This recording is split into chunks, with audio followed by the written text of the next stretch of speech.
Carlos, Sí. bienvenido al programa. Buen día César, buen día Fernando. Un saludo para ustedes y para toda la creciente audiencia de Café y Té. ¿Qué tal, Carlos? Qué gusto tenerte en el programa. Como dice Fernando, no es la primera vez ni será la última. ¿Ah? Esperemos que sea así, si ustedes lo tienen a bien, por supuesto, ¿no? Por la gentileza de permitirnos compartir algunas ideas sobre esos temas con el público que siga Café y Té. Y por supuesto, en el momento actual ya empieza a ser cada vez más inminente la necesidad de conversar sobre en qué punto nos encontramos hoy, sobre un tema que pareciera ser el futuro, pero en algunas partes del mundo ya es el presente, y en Sudamérica, a nuestros alrededores, empieza a hacerlo también, ¿no? Que es el desarrollo de servicios 5G. Entonces ahí vale la pena comentar por qué es relevante, de qué estamos hablando cuando nos referimos a 5G, por qué es importante más allá del ámbito tecnológico inclusive, y dicho esto, en qué punto nos encontramos hoy. Buenísimo. Fernando, Sí, ¿quieres empezar o empiezo yo? Correcto, gracias César. Carlos, estos dos temas son muy interesantes y en algunos casos hasta controversiales debido a las situaciones coyunturales que están pasando, ¿no? Lo primero que quisiera que nos comentes y converses con nosotros es sobre el espectro radioeléctrico. ¿Qué significa esto? ¿Cómo afecta, digamos, positiva o negativamente en el avance de las comunicaciones celulares, básicamente en lo que es 5G? Y luego, en otro momento, vamos a avanzar en conversar acerca de la red dorsal. Adelante, Carlos, explícanos un poquito del espectro, cómo debe estar administrado y qué nos falta para estar mejor como país frente a esto. Sí, cómo no. Bueno, para todos quienes no procedemos de una formación, digamos, profesional en ingeniería, pues no es extraño que a quienes escuchan por primera vez el término espectro radioeléctrico les suene un concepto bastante esotérico, ¿no? Pero en esencia consiste en las ondas electromagnéticas que transmiten las señales de voz y datos con las cuales nos comunicamos, ¿no? De eso trata y viajan en la atmósfera precisamente permiten esta comunicación entre nosotros que hemos conocido en el Perú y en Sudamérica y en el mundo en los últimos 35 años. Entonces, dicho esto, este espectro radioeléctrico es un recurso escaso. Podríamos establecer un símil con las carreteras, ¿no? En el fondo, y por eso se suele decir así, estamos hablando de las autopistas de la información. Entonces, el asunto importante es reconocer que conforme avanzamos de tecnologías, empezamos con primero 1G, 2G, 3G, actualmente cada vez estamos creciendo más en 4G y luego 5G, de lo que estamos hablando es de carreteras más anchas, con carriles más anchos también. Entonces, ahí como característica más importante es recordar que cuando pasamos de 3G a 4G, donde 3G fue la primera tecnología que permitió la transmisión, por ejemplo, de videos, si ustedes recuerdan, no era tan cómoda la experiencia de un video en 3G, pero ya era posible. Con 2G tal situación no lo era, ¿no? Entonces, con 3G empezamos a tener videos sobre nuestros dispositivos móviles y cuando llegó 4G la velocidad crece, digamos, en un orden de 10 veces. Esto es una referencia porque es como los automóviles, ¿no? ¿A qué velocidad va un automóvil? Depende, ¿no? ¿En qué punto estás? Depende del tráfico, depende de la autopista, depende de una serie de factores, pero en general podemos decir de que entre 3G y 4G la velocidad creció en 10 veces. Entre 4G y 5G va a crecer en 30, 40 o 50 veces. Entonces estamos hablando de órdenes de magnitud radicalmente diferentes, ¿no? Y en ese sentido, por ejemplo, para que también tengamos una idea, estas ondas electromagnéticas viajan en la unidad de medida que permite cuantificarlas es el megahertz, y mientras que en el caso de 4G, los bloques de las bandas, es decir, las autopistas, pueden tener entre 20 y 30 megahertz. En el caso de 5G, el estándar debe ser 100 MHz, o sea, carreteras mucho más anchas, con carriles más anchos también, ¿no? Imaginémonos, para quienes estemos en Lima o en el Perú, la autopista panamericana, que sale a Lima, que tiene 6 carriles, imaginemos que de pronto mañana pase a tener 30 o 40 carriles, ¿no? O un ancho que se multiplica por X veces, por 20, 30, 40 veces, ¿no? Entonces, imaginemos que ahí ya pueden viajar automóviles diferentes, vehículos diferentes. Pues con 5G va a ser así. Estamos hablando de un fenómeno transformador.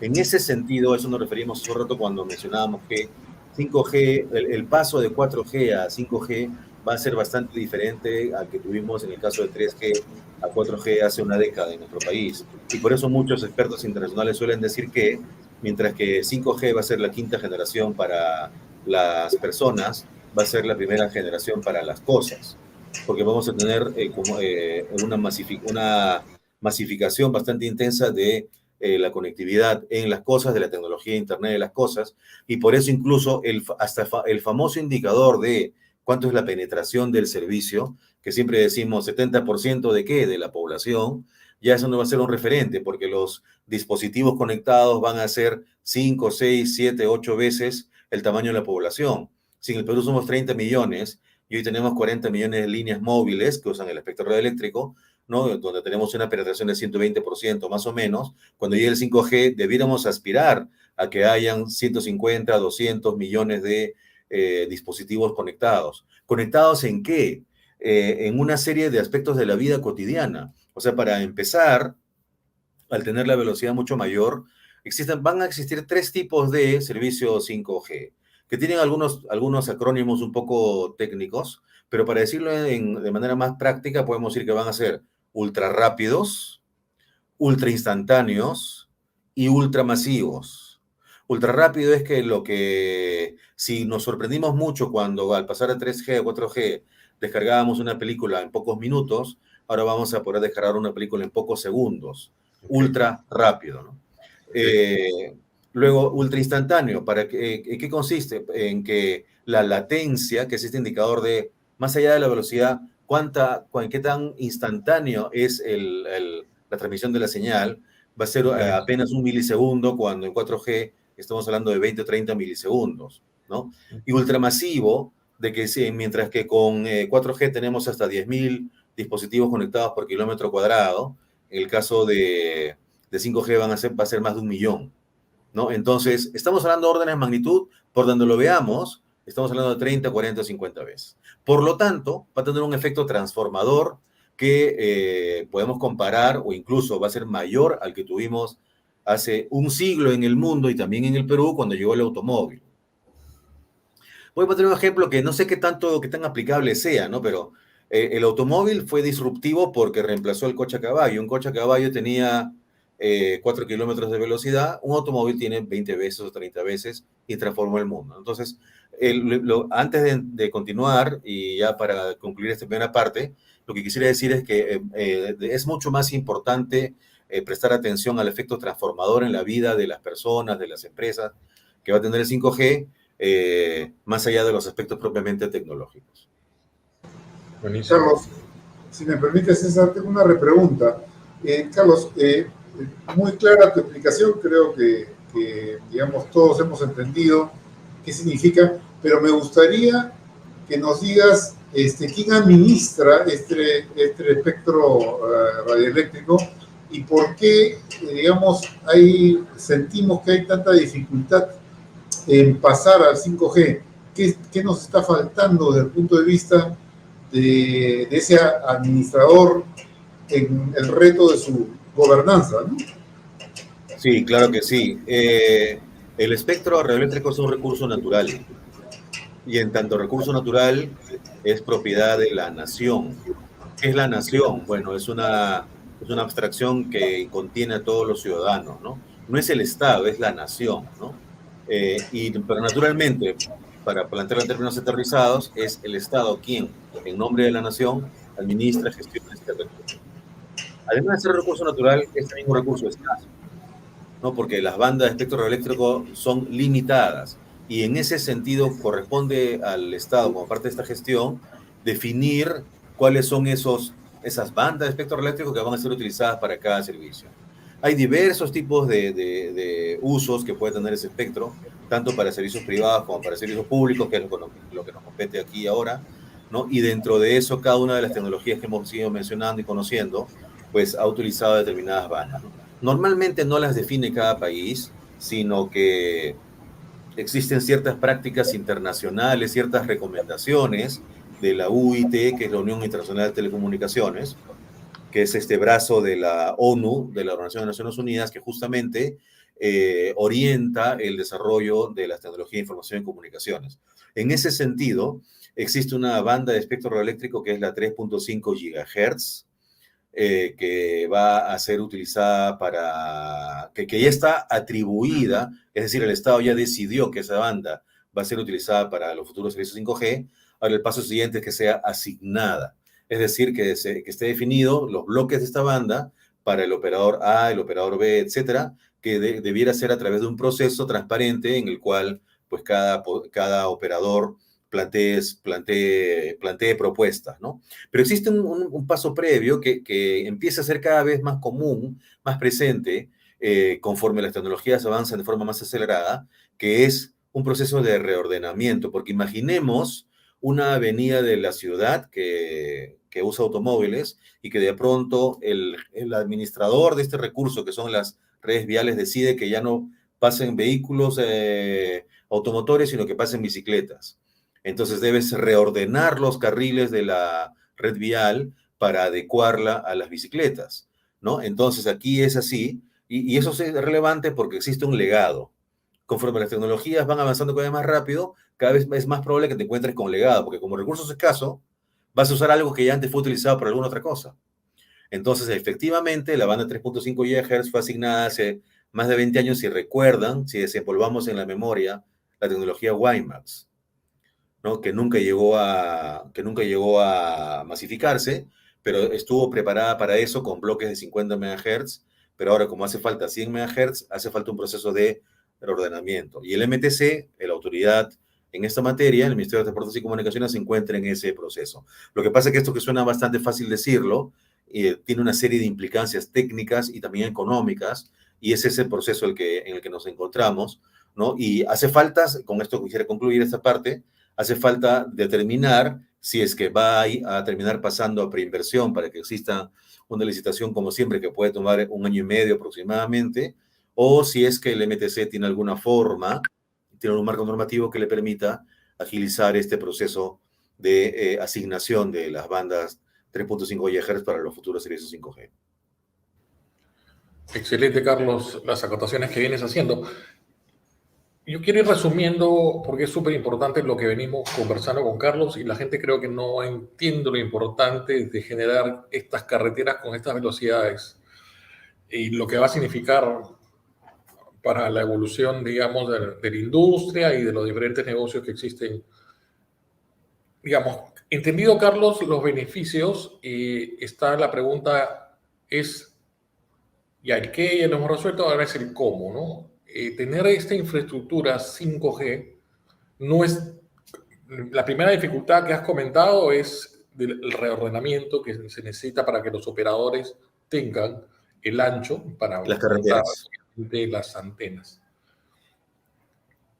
Cuéntame qué tan complejo es hacer convivir 5G, 4G y el legado, ya que estamos hablando del legado y las carreteras y lo que tenemos. O sea, ¿qué tan fácil va a ser? O sea, ya operadores tenemos ofreciendo servicios de 5G, pero lo vemos que aparece en nuestro teléfono en ciertos distritos y muy rápido regresamos a 4G y en algunos casos hasta 3G. Cuéntanos un poco cómo va a ser ese proceso de adaptación y más o menos una idea de en cuánto tiempo deberíamos estar realmente montados sobre una tecnología 5G. Mira, lo primero es mencionar que actualmente existe servicio 5G, sí, en el sentido que están utilizando una banda de espectro radioeléctrico que está atribuida para ello. Sin embargo, en 5G existe la distinción entre tecnología 5G standalone y no standalone, o sea, autónoma y no autónoma. La que actualmente está siendo utilizada es de forma no autónoma porque está montada sobre tecnología 4G, ¿no? Y están usando estos bloques de espectro radioeléctrico que contienen a 50 MHz, ¿no? Entonces, de que pasa, pero no llega a tener la performance, el desempeño como lo que tendrá cuando sean autopistas de 100 MHz. ¿no? No quiero Entonces, ser tan duro, pero entonces nos están engañando. no lo vamos a decir así, porque la práctica comercial a que hace aludido César es aplicada no solamente en el Perú, sino en otros países, ¿no? Como una forma de manifestar este sentido de urgencia de ir Ok, avanzando con 5G, ok, ¿no? Entonces, ok. es 5G en el sentido de que utiliza bandas, una banda que está atribuida para ello, pero que no llega a ser, no llega a estar desarrollada a plenitud, sino que todavía falta un tramo para esto, ¿no?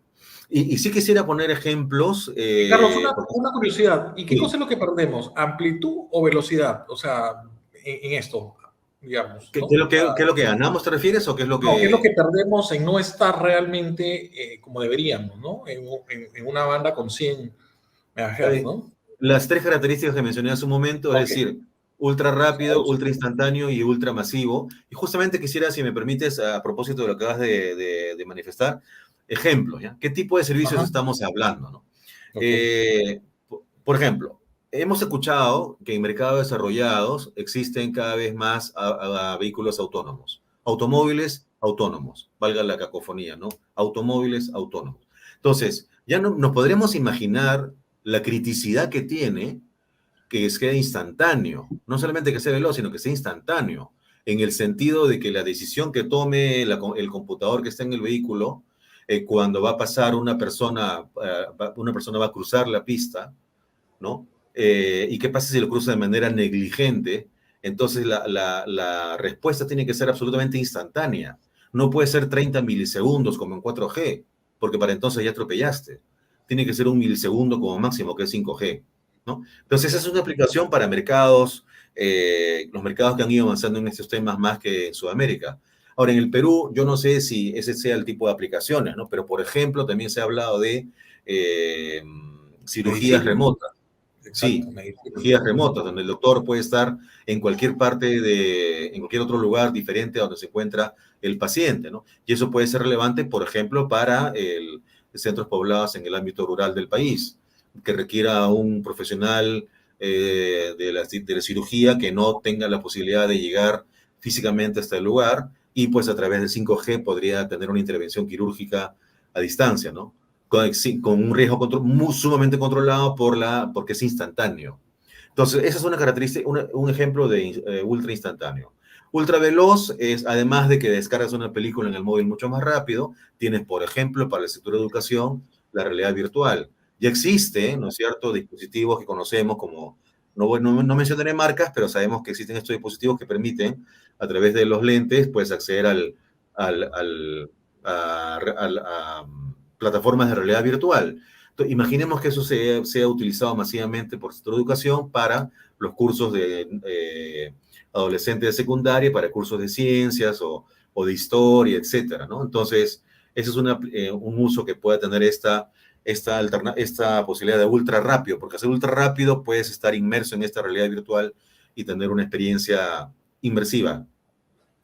Y lo ultramasivo alude a, por ejemplo, una ciudad que esté lleno de sensores.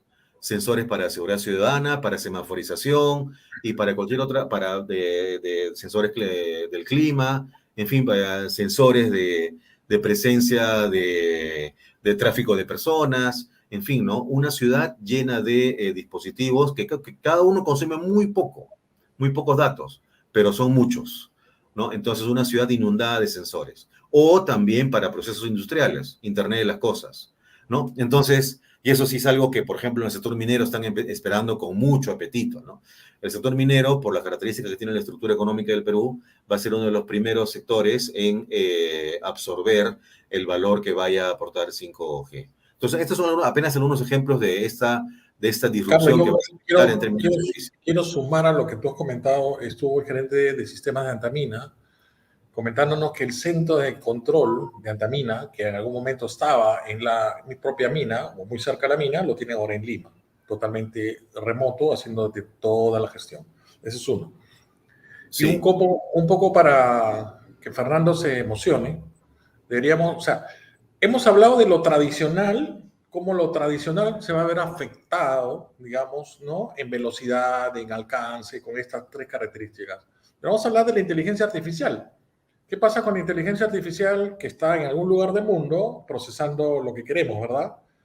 y la velocidad con la que vamos a poder alcanzar esas recomendaciones, esas decisiones, que antes, o sea, yo creo que la gran diferencia va a ser justamente el match entre estas dos cosas, o sea, entre la posibilidad de acceder masivamente en tiempo real y con inteligencia artificial decisiones que antes no se podían tener. O sea, por ahí vamos a tener un impacto no tradicional, por ponerle un nombre a este tema. O sea, la verdad que nos vemos en unos próximos 10 años, la verdad, muy divertidos. Ojalá que sigamos aquí. ¿No? Dale, Fernando, creo que querías comentar algo, estás muteado. Sí, quería hacer un comentario o pregunta, Carlos, y destacar lo siguiente con el pase de 4G a 5G. Efectivamente vamos a tener más velocidad y mejores posibilidades de comunicación, no solamente entre nosotros, sino nosotros con los aparatos y los aparatos entre sí. Pero aquí hay que destacar, digamos, algo muy importante, que además lo vamos a complementar con la segunda parte del programa, y es que a través de la 5G se maneja el Internet móvil, ¿no? Porque en el país tenemos, digamos, dos tipos de Internet. Uno a través de los dispositivos y otro a través de las redes alámbricas. Entonces, creo que la importancia del 5G, digamos, añadido al caso de la velocidad y cosas por el estilo que ya Carlos ha mencionado, es que vamos a tener un Internet mucho mejor desplegado y con mejores posibilidades, porque, y Carlos, tú me corriges, porque creo que el Internet móvil, digamos, permite mayor acceso que el Internet a través de cables, ¿no? Tu comentario, Carlos, por favor. Bueno, con móviles, según lo que el propio Ministerio de Transportes y Comunicaciones menciona en un informe reciente, sobre el cual luego quisiera, si me lo permiten, entrar un poco más en detalle, pues está mejor preparado en términos de estructura de costos para llegar más lejos, para llegar a centros poblados más lejanos, ¿sí? Pero a propósito de eso, justamente quisiera mencionar un par de conceptos, ¿no? Es muy bueno, César, lo que introduce sobre lo que se viene. Y lo más probable es que el 80% de las cosas que veamos de acá a 5 años hoy día no solamente no existen, sino que no las imaginamos.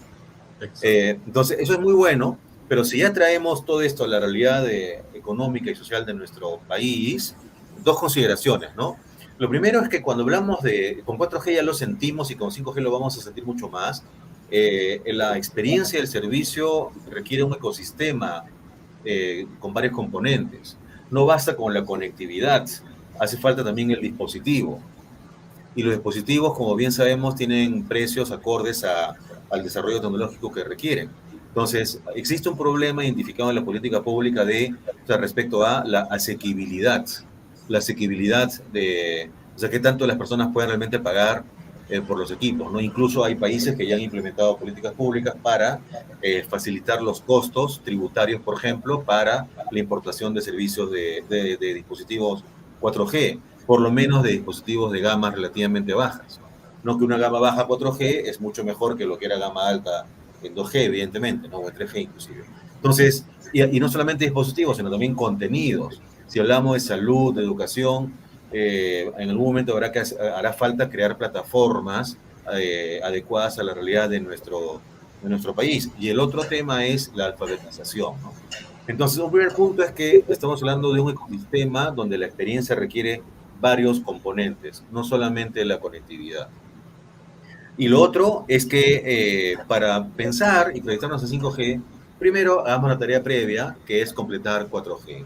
Y en 4G hay una brecha importante, y ahí sí, justamente ahora sí puedo mencionar un poco más sobre el informe que ha hecho muy bien la gestión del Ministerio de Deportes y Comunicaciones actual, que tiene apenas, específicamente el Viceministerio de Comunicaciones tiene apenas 3 meses de estar en funciones, y ha desarrollado una serie de anuncios de medidas de política pública que están plasmadas en un documento de trabajo, ¿no? De cerca de 100 páginas, con medidas muy concretas en ese sentido, ¿no? Es importante, ¿no? Porque toda la proyección a futuro del 5G, en un mundo que avanza de manera tan acelerada, hace falta ir avanzando paso a paso, ¿no?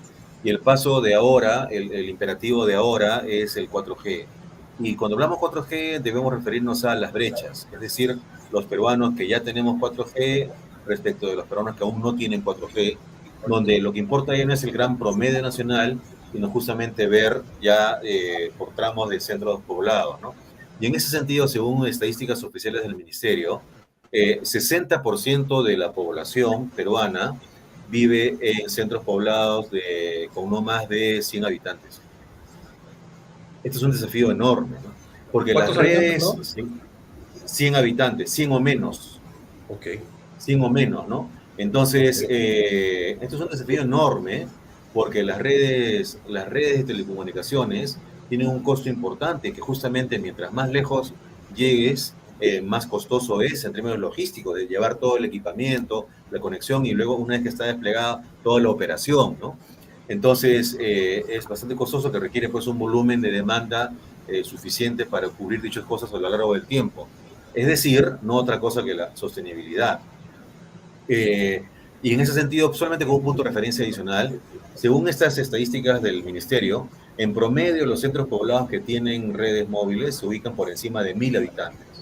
Entonces, cuando hablamos de poblaciones de 100 habitantes o menos, estamos hablando de un desafío realmente grandemente significativo.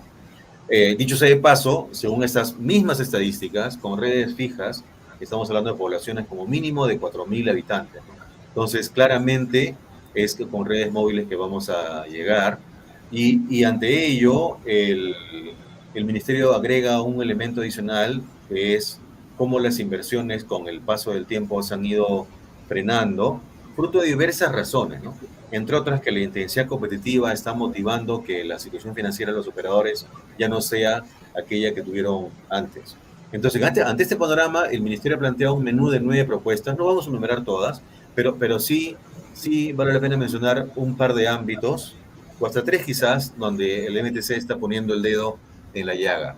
Uno dice, el primer punto es, si queremos llegar a lugares donde tenemos serias dificultades de sostenibilidad económica, entonces aportemos herramientas de política pública para optimizar los costos.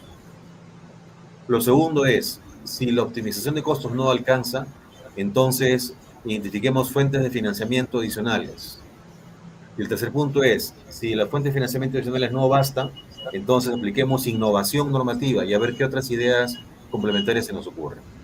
Entonces, en lo primero que es la optimización de costos, lo primero que están planteando es promover la compartición de infraestructura, pero ya no solamente las torres, Fernando, las torres, el sitio donde que aloja la torre y la torre que contiene las antenas, sino que además el propio espectro radioeléctrico sea compartido. O sea, lo que se llama infraestructura activa, la electrónica, lo que sea compartida, ¿no? Entonces, ese es un proceso actual en el cual incluso existe un proyecto piloto a cargo de un par de operadores que el Ministerio ha aprobado para ver qué tal le va y que le sirva como un elemento de información para ver exactamente cómo va a plantear la normativa al respecto, ¿no? Donde es importante que converse con los operadores, con los proveedores de infraestructura, en fin, con los diversos actores que están vinculados con el tema. Y lo segundo es algo que en otros países en inglés se le llama sandbox, caja de arena. Aquí en el Perú el Ministerio ha dado por llamarlo burbuja regulatoria. ¿Qué significa burbuja regulatoria?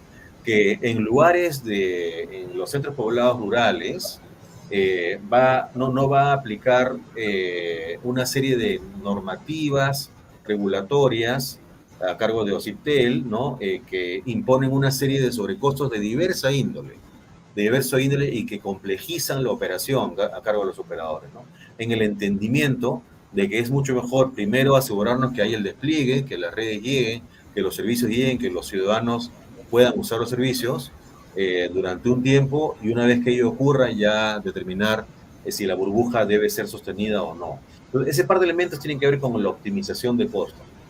Y para terminar el tema, con fuente de financiamiento, hay una herramienta que hace un par de años fue implementada durante el gobierno del expresidente Sagasti, que se llama canon, en términos coloquiales se le llama canon por conectividad, que significa, en vez de que los operadores desembolsen al Estado una obligación económica por el derecho de uso del espectro eléctrico durante 20 años, eso se le llama canon, ¿no? El operador usa esos fondos para expandir red.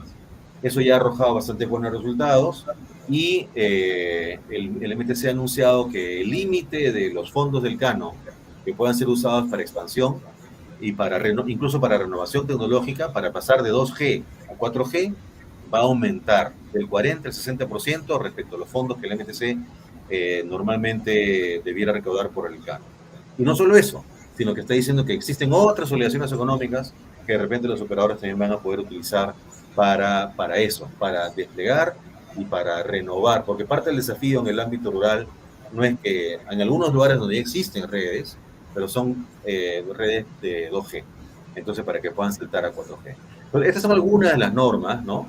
Que el MTC está planteando, junto con un par adicionales que luego podríamos detallar un poco más, que es precisamente el famoso modelo dorsal y el tema de la alfabetización digital, ¿no? Carlos, muchas gracias, la explicación muy buena. Yo quisiera ahora cambiar al segundo tema que teníamos pendiente, que es el asunto de la red dorsal. Haciendo un poquito de historia, en el 2010 el MTC prepara un informe, o mejor dicho, hace público un informe sobre el tema de la red dorsal, lo que había que hacerse. Aproximadamente unos 4 o 5 años después, la red dorsal empieza a ser instalada.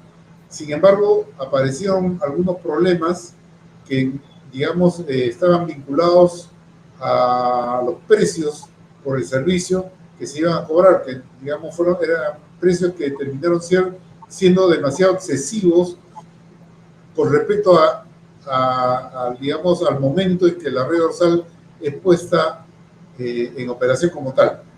Estamos en el 2023, 13 años después de ese informe, y no tenemos red dorsal, o por lo menos la tenemos físicamente, pero es una carretera sin uso.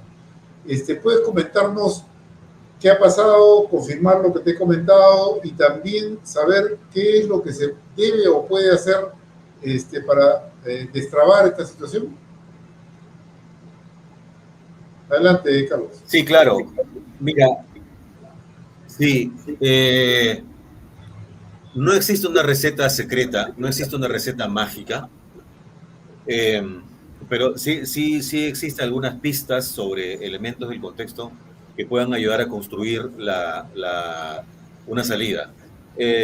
Hace un par de meses el MTC procedió con publicar un informe que la gestión anterior, durante el año y medio del expresidente Castillo, fue producida, y bueno, digamos, no quedaba otra alternativa que publicarlo, pero valgan verdades, está muy lejos de plantear algunos elementos diferentes a los que hace un año y medio conocíamos.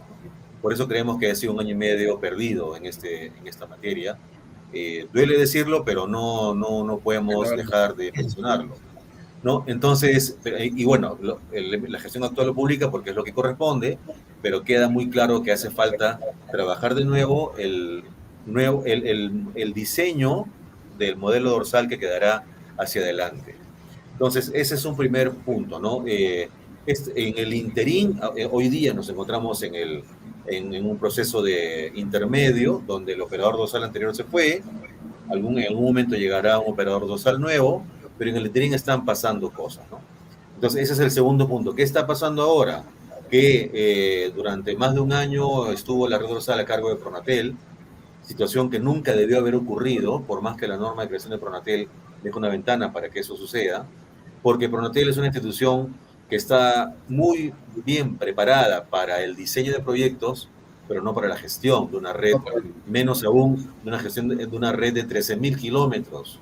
Nadie en el país, ni siquiera el operador con la red más grande, gestiona 13.000 kilómetros de red nacional. Entonces, más allá de que el equipo profesional es muy reconocido, tiene una solvencia pues amplia en el ámbito para el cual nació Pronatel, pues gestionar una red es una actividad absolutamente distinta. Y en ese sentido, la acción que está tomando el ministerio es ya proceder con la convocatoria para actualizar el proceso que el año pasado tuvieron de contar con un operador dorsal temporal por un tiempo hasta que llegue el concurso para un nuevo operador dorsal, ¿no? Entonces, sobre lo primero, decíamos que no hay receta mágica y también hablábamos de pistas. Nosotros seguimos creyendo que la salida pasa por desmembrar a la red dorsal, reconociendo cuáles son las zonas competidas, donde ya no tiene sentido que el Estado otorgue subsidio, y las zonas no competidas, donde sí sigue teniendo sentido que el Estado otorgue subsidio.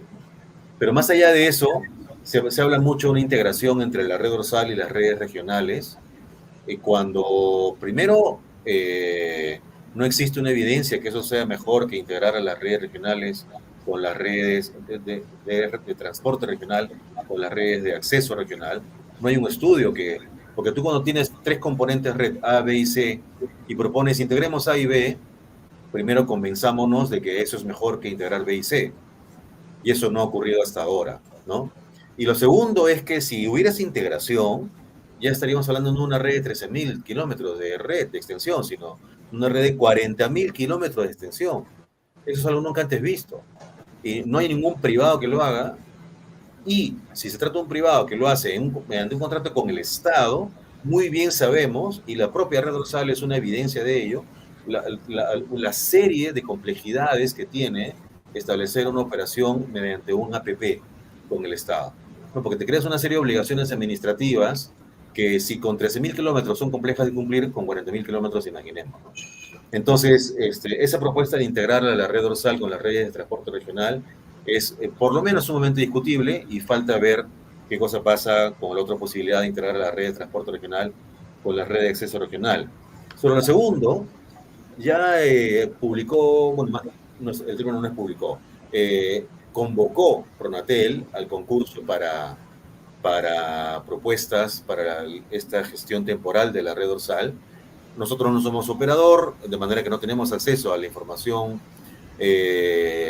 con detalle, pero bueno, en un mercado como este, más o menos algunos elementos que podemos rescatar es de que pareciera que existe un ánimo técnicamente mucho más solvente que lo que había hace un año, eso sin la menor duda, y por lo tanto buenas intenciones, pero hay algunas dudas, ¿no? Dudas que vale la pena aclarar, como por ejemplo, la ministra ha anunciado que el operador dorsal temporal estará por 3 años, cuando eso era desde el año pasado en enero. Ya pasó año y medio. Tendría que estar 1 año y medio, no 3. Y eso requiere, esa modificación para que quede más tiempo requiere una norma con rango de ley. Acá no somos abogados, pero toda decisión de la autoridad debe estar respaldada en una norma y ahí no queda claro cuál sería esa norma. Lo otro es esta red dorsal, en ese año y medio que ha sido operado por alguien cuya experticia no es operar, pues se ha deteriorado. Y se ha deteriorado y por lo tanto hace falta repararla. Y esos costos por la reparación no está incluido en el subsidio. Entonces, incluso el Ministerio ha dicho, Pronatel ha dicho, van a tener 2 meses de transición para ver qué cosas hace falta arreglar y eso lo vamos a reconocer como un monto aparte. Entonces, ¿eso qué tiempo va a durar? ¿Qué pasa si mientras dure el arreglo la red falla un poco? ¿Los van a poner multas? ¿Cómo va a hacer eso? Y lo tercero es que de manera innovadora, Pronatel está poniendo un porcentaje de las ventas como un incentivo para que el operador dorsal comparta el objetivo de maximizar el uso de la red dorsal, ¿no? Pero ustedes recordarán que el año pasado hubo una norma que llamaba costo cero, por el cual las entidades del Estado van a pagar cero. Entonces, si paga cero y hay un porcentaje de las ventas, si las ventas son cero, el porcentaje de eso va a ser cero. Entonces, no está claro cuáles serían los incentivos para efectivamente vender a entidades del Estado, que debiera ser un objetivo. Son más que comentarios, digamos, a nivel de crítica sobre este planteamiento, es una pregunta que nos surge, ¿no? Entonces, es ese par de cosas que quisiéramos decir sobre lo que corresponde al modelo dorsal largo, o sea, el nuevo operador dorsal, como respecto a esta operación temporal, que tal como su nombre lo dice, va a durar por poco tiempo. Carlos, creo que no somos los únicos en tener infraestructuras tan complejas y que podrían crecer hasta 40.000 kilómetros en algún momento. ¿Cómo se viene resolviendo esto en otros países? O sea, yo creo que hay otros países con infraestructura avanzada, con redes dorsales mucho más grandes, donde me imagino, no sé si el Estado o alguna institución privada es quien la gestiona.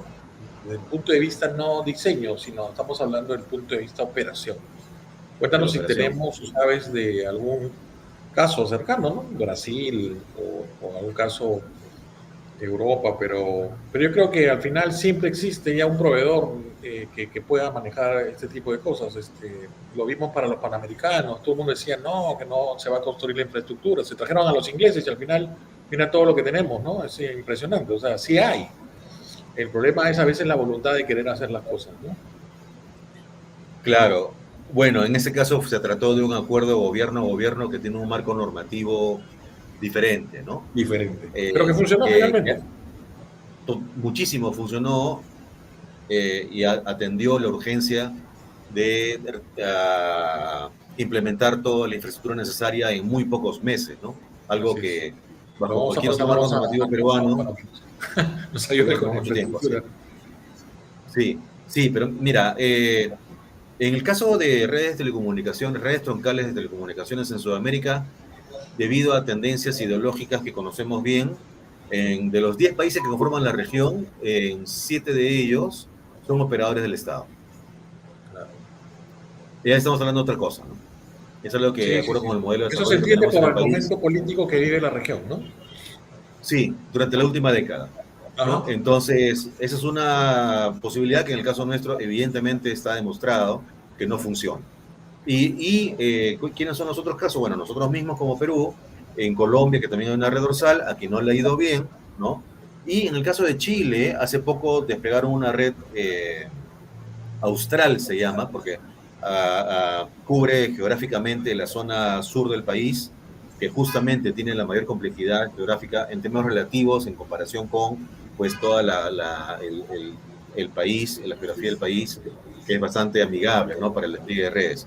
Pero tiene apenas 3.000 kilómetros, entonces estamos hablando de magnitudes muy diferentes. Pero lo que sí vale la pena decir, ya que preocupa mucho qué pasa en el proceso mientras resolvemos las cosas, mencionabas, Fernando, el bajo uso de la red dorsal, ¿no?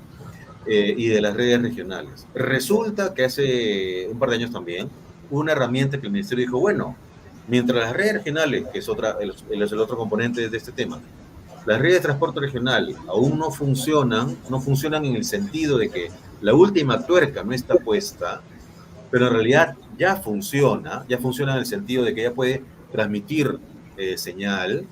¿Por qué no usarla ya no para iluminar a la escuela, a la comisaría, sino para darle otros usos? Y es ahí donde surge una sinergia de las redes de transporte regional con las operadores de infraestructura móvil rural, que no sé si en la audiencia recuerden exactamente qué significa, pero básicamente son operadores que tienen la infraestructura y tienen todo listo, excepto el espectro eléctrico.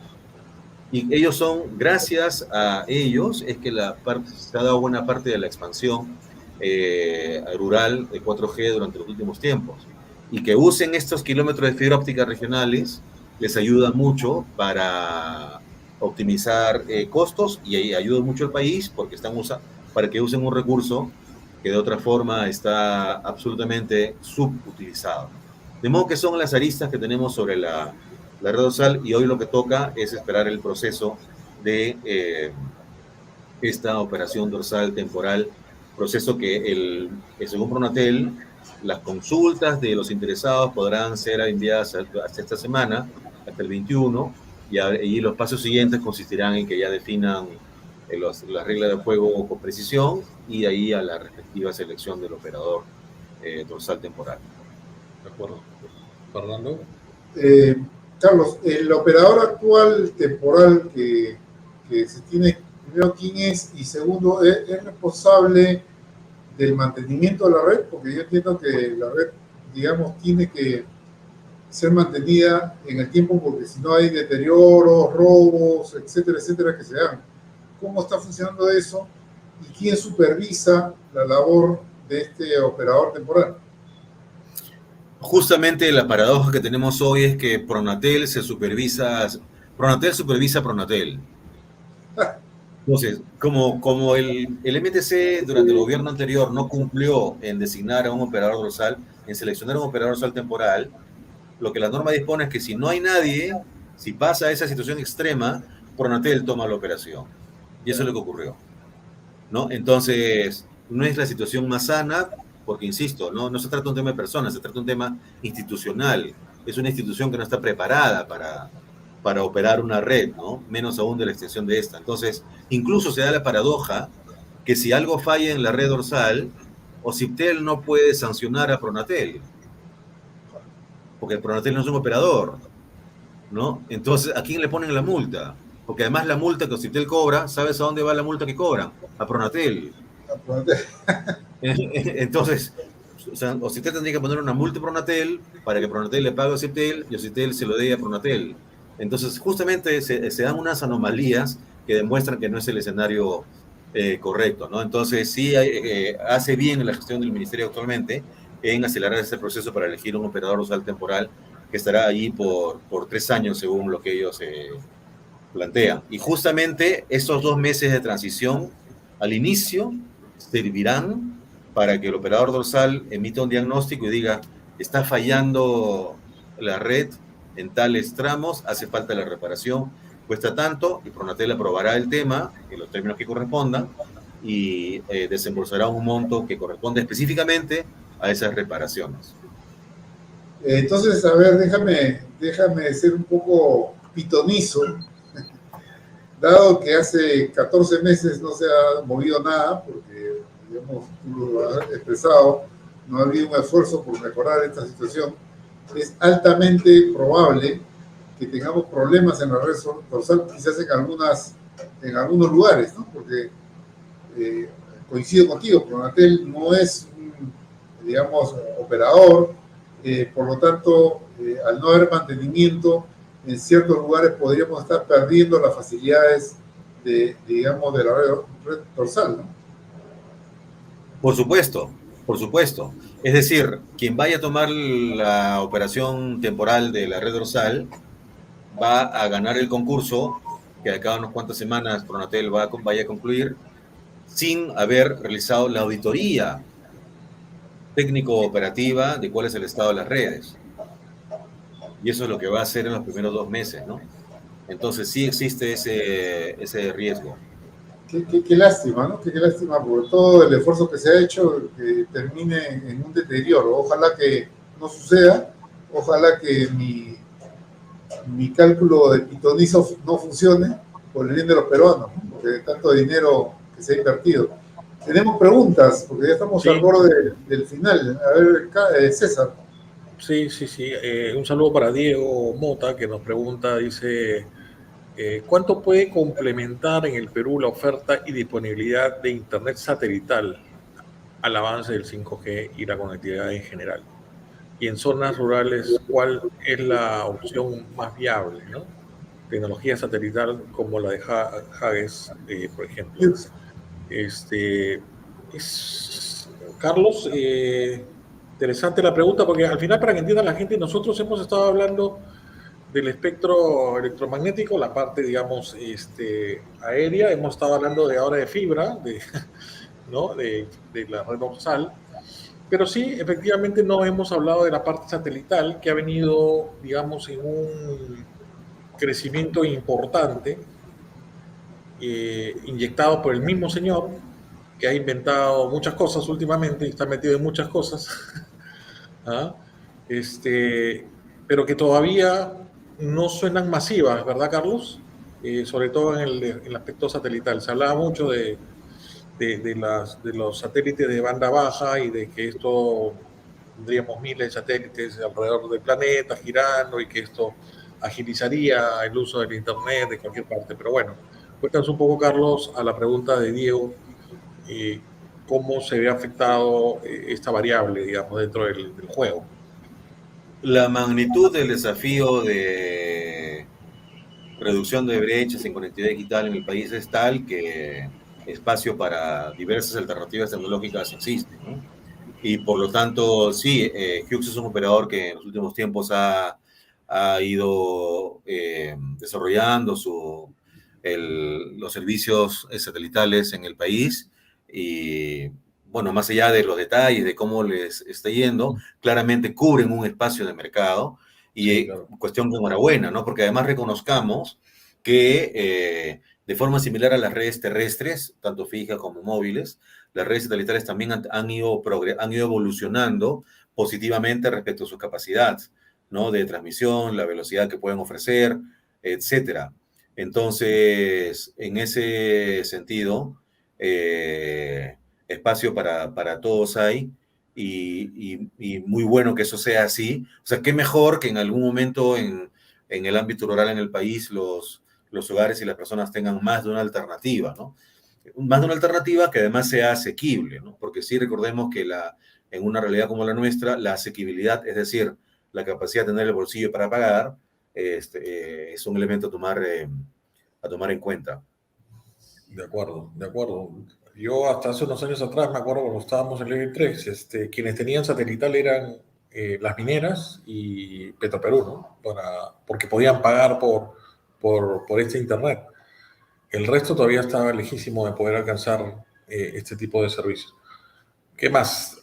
Un saludo para Rafael. Solo agregar, César, solo agregar que sin ánimo de entrar, de mencionar mucho a algún operador en específico, incluso en alternativas de internet satelital, han desarrollado opciones, modelos comerciales colaborativos, ¿no? A través de bodegas en algunos otros poblados que permiten la microcomercialización de megas. Entonces, ya Ok. es cuestión de que cada operador adapte su modelo comercial a la realidad de sus usuarios y clientes. Bueno, nosotros estamos tomándonos un café para hablar un poco de la infraestructura que hay en el país. Un poco difícil la pregunta de Rafael, porque dice cuánta inversión implica desplegar 5G en cada región proyectada, dado que se requiere mucha infraestructura, antenas y otros dispositivos, para que esto sea Sí, funcional. O sea, mira, eh, claramente no tenemos una cifra, pero lo que sí podemos decir es órdenes de magnitud. Ya que mencionábamos hace un rato que hablemos de la velocidad, de la latencia o de la cobertura, estamos hablando de 20 o 30, 40 veces, entonces la inversión debe crecer en consecuencia, ¿no? En términos prácticos, lo que eso significa es que las antenas van a tener una forma muy diferente a lo que conocemos hasta hoy. Van a haber antenas mucho más pequeñas y además van a ser mucho más masivas, ¿no? Entonces, y de manera tal que cualquier elemento del mobiliario urbano, la postería, los ductos de saneamiento, en fin, una serie de elementos que conforman el mobiliario urbano van a servir para alojar las microestaciones base, ¿no? Entonces, porque también el número de antenas va a crecer también en consecuencia, es decir, unas 10 o 20 veces, pero no van a ser las antenas como las conocemos ahora, en torres, etcétera, que incluso tienen el recurso de la mimetización que ayuda a contribuir con el medio ambiente, sino que van a ser mucho más pequeñas y mucho más abundantes. Entonces, eso implica un orden de magnitud de inversión inédito. Y eso es un desafío en el mundo, no solamente en el Perú, claro. ¿no? En el mundo donde los tickets promedio por dispositivo son 4 o 5 veces lo que ocurre en el Perú. En el Perú el ticket promedio hoy día en el servicio móvil está en el orden de 20 soles, o sea, $5 o poco más, mientras que en mercados desarrollados se encuentra pues ya no están en los órdenes de 50, $60, pero sí $20 o $30. Entonces estamos hablando de varias veces, ¿no? Entonces, si en esos países, con esos tickets, el desafío de inversiones de 5G es monumental, pues acá lo serán aún más. De modo que es ahí donde la intervención de la política pública es sensible. Y una cuestión ahí como para redondear la figura, ¿no? Si decimos que ya 5G tiene un alto impacto en servicios básicos como educación, salud, en el ámbito productivo, minería, industria, manufactura, ¿no? Servicios, a nivel de gobierno, ¿no? Servicios de gobierno, ya no estamos hablando de un tema de telecomunicaciones, estamos hablando de un tema país. Y por lo tanto, fuente de financiamiento, ¿no? Y todo eso debe ser pensado ya no solamente en términos de un sector, sino en términos de cómo Una puede estrategia tener. país. Una Así es, estrategia país. mucho más transversal. Bueno, se nos fue la hora. No sé si tienes tiempo, Carlos, nos quedan ahí un par de comentarios, preguntas que hace Luis Alberto Bonifaz y Ricardo Linares. No las estoy leyendo ahora mismo. No, pero ¿tienes tiempo? No. Sí, cómo no, con gusto, sí. Ok. Unos minutos más con el mayor gusto. ¿Y qué pasó, Fernando? Sí. Cuéntame. Estoy viendo la pregunta de Luis Alberto. Pero, a ver, El, es que más que un... hemos venido conversando a través del programa, creo, un poco de todo esto. Si quieres, respóndele, pero es un poco hacer un resumen de todo lo que hemos hablado, ¿no? Mira, Luis Este, Alberto Bonifaz es un experto en telecomunicaciones y la profundidad de la pregunta lo refleja, porque hay una serie de aristas, ¿no? Sobre esto. La respuesta no es blanco-negro. Lo último que él menciona es, si lo pudieras poner la pregunta, si no es molestia, eh, claro. si es que desinvertir en los nodos donde ya existe competencia y concentrar subsidios donde no los hay, es la única oferta existente, es lo que hasta el momento hemos escuchado. O sea, la respuesta es que sí, eso es lo que hasta ahora es lo único que existe, que no, lo decimos nosotros, pero también es la alternativa 3 que el Banco Mundial propuso en su momento, eh, aunque no con mucho entusiasmo. Y el informe publicado por el MTC hace poco, que fue desarrollado por la gestión anterior, vale la pena enfatizar eso, no aporta elementos nuevos, no los aporta, por lo tanto no hay mucho nuevo y por eso creemos que la gestión de hoy tiene ese desafío y entendemos que se encuentran abocados en ello, de trazar un plan para el nuevo diseño. Partir de cero, porque lastimosamente este informe publicado hace un par de meses no provee de elementos nuevos a los que hemos conocido hace un par de años con el informe del Banco Mundial, por ejemplo. Ok. Hay una pregunta César, más. César, si pudiera colocar la de Ricardo Linares, por favor, quiero hacer un comentario. Carlos, Ricardo está, digamos, sugiriendo la posibilidad que el Ministerio de Educación sea promotor del uso de la red dorsal para la educación remota.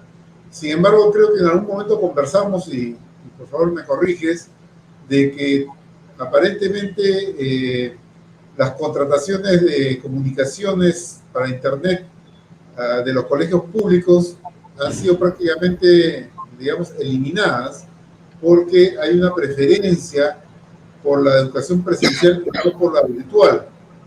¿Es válido esto o es una, digamos, una percepción equivocada? Porque si el ministerio no está invirtiendo en Internet, obviamente no puede ser un promotor como Ricardo lo propone. Un comentario, por favor. Sí, el sector de educación es por naturaleza un usuario intensivo de servicios digitales. Claro, de hecho, como ejemplo, ¿no? Cuando tú conversas con las empresas que proveen la conectividad empresarial, miras que una de las verticales más interesantes es educación, precisamente por esa razón, ¿no? Y no solamente universidades, sino también colegios. Entonces, es un usuario fuerte, es un heavy user, un usuario intensivo por naturaleza. Ahora, una cosa es ser usuario y otra cosa es ser gestor, ¿no? Claro. Y digamos, quien conoce sobre cómo funcionan las redes para que funcionen de la manera óptima es el sector de telecomunicaciones. Entonces, que debiera existir un nivel de coordinación mucho más profundo, sí. Sabemos que hoy día en Minedu se autoabastece una serie de recursos de telecomunicaciones. No estamos seguros que eso sea lo mejor, más aún si mencionamos hace un rato que debiera existir una suerte de visión transversal. Esa visión transversal debiera contener eso, donde varios participen, cada uno desde el rol que le compete. De hecho, el MTC convocó meses previos a la gestión de la ministra actual, Paola Lazarte, un grupo de trabajo dentro de todo, unas 18 ministerios para plantear una política nacional de telecomunicaciones. No sabemos cómo esté eso, pero ese es un tema que debiera estar contenido allí. Y la red dorsal, por supuesto, es un recurso para ello, ¿no? Sí, tendría que ser uno de los sectores más intensivos en esa materia, sobre todo tomando en cuenta algo, porque tú has mencionado, Fernando, de que existe una preferencia por la educación presencial. Hace 3 años, cuando llegó la pandemia, una de las primeras decisiones de gobierno fue llenemos a las escuelas públicas de tabletas. Fue una solución absolutamente, tú conoces el caso profundamente, Fernando, ¿no? Fue una solución de emergencia, no formó parte de una política sostenible, sino absolutamente del momento. Entonces, eso provocó un aumento artificial en el uso del Internet en la población infantil del país, que en tanto artificial se desinfló tan pronto la pandemia fue aplacando su efecto en nosotros, ¿no? Entonces, el año pasado, por ejemplo, vemos que el uso del Internet en la población escolar, la población infantil, en el ámbito rural, ha tenido una caída dramática, ¿no? Entonces, si es que ofrece una serie de beneficios para la educación, correspondería a la autoridad en educación definir de qué manera eso va a ocurrir y proveerse los recursos que le den otros sectores para implementarlo. Entonces, sí, en tanto transversal, la educación debiera tener un rol importante, para usar la red dorsal también, por supuesto, ¿no? Pero con un enfoque así, un enfoque holístico, no de compartimientos estancos. Listo, César, nos vamos. Nos queda una. A ver. Interesante. Luis Alberto Bonifaz vuelve a comentar. En marzo pasado, en Barcelona, se discutió muchísimo el uso de la estratosfera con HASS, o una opción realmente que va a revolucionar la conectividad 5G masiva hacia las áreas rurales, antenas en el aire. Y además, a mucho menor costo que los satélites de baja altura, los LEO, y otras opciones. ¿Es posible que el MTC impulse una burbuja regulatoria para hubs en Perú? ¿Cómo lo ves? Mira, hace un momento mencioné que este documento de trabajo, que es muy meritorio, porque no había un documento de trabajo de esa envergadura publicado por el Ministerio de hace una década, y además es el documento de trabajo elaborado de la manera más ágil en la historia que yo conozco del MTC, en menos de 2 meses de gestión, y además con mucha solvencia técnica. En las 9 propuestas que mencionan allí, una de ellas ha pasado un poco desapercibida, pero creo que tiene profundo contenido vinculado con esto, que es lo que dice el ministerio es, de ahora en adelante vamos a promover que existen proyectos piloto para ver qué tal funcionan y según eso tomamos decisiones de política pública. En otras palabras, va a ser lo mismo que hace el sector privado. Van a hacer lo mismo que sugieren las metodologías ágiles, ahora tan de moda. Existe una máxima que es muy conocida por ustedes, ¿no? Que es, equivócate mucho, pero rápido, ¿no? Entonces, los proyectos pilotos sirven para eso, ¿no? Entonces, yo creería, a la pregunta que él plantea, lo que presumo es que el espíritu que tiene el ministerio es que sí estaría dispuesto, más que la burbuja de inmediato, podría ser primero hagamos un piloto, vemos cómo funciona, y según eso vamos avanzando. Entonces creería que existe un ánimo ahora que permite que eso pueda ocurrir. Excelente. Gracias también a Luis Alberto por esas preguntas tan exhaustivas, por supuesto. Bueno, hemos llegado al fin del programa, nos hemos extendido un poquito, consumiendo un poco de satélite, así que... gracias, Carlos. Una consulta, ¿la siguiente vez que nos encontremos va a ser en el metaverso? Bueno, Facebook dijo que ya no va a seguir invirtiendo en el metaverso, o sea que tendremos que buscar otro proveedor. Yo quiero seguir caminando y ver a mis amigos. ¿Ah? Así es. La pandemia da una buena demostración de que la gente salió desesperada para verse. Es verdad. ¿Ah? Vamos a ver cuántos aguantan en estar en el metaverso pandémico. ¿Ah? Pero bueno, sí, son tendencias y hay que escucharlas finalmente. Gracias, Carlos. Sí, a ustedes, gracias. Gracias, Carlos. Muy didáctico, además. O sea, de primera la presentación. Está bueno. Gracias a ustedes por la invitación.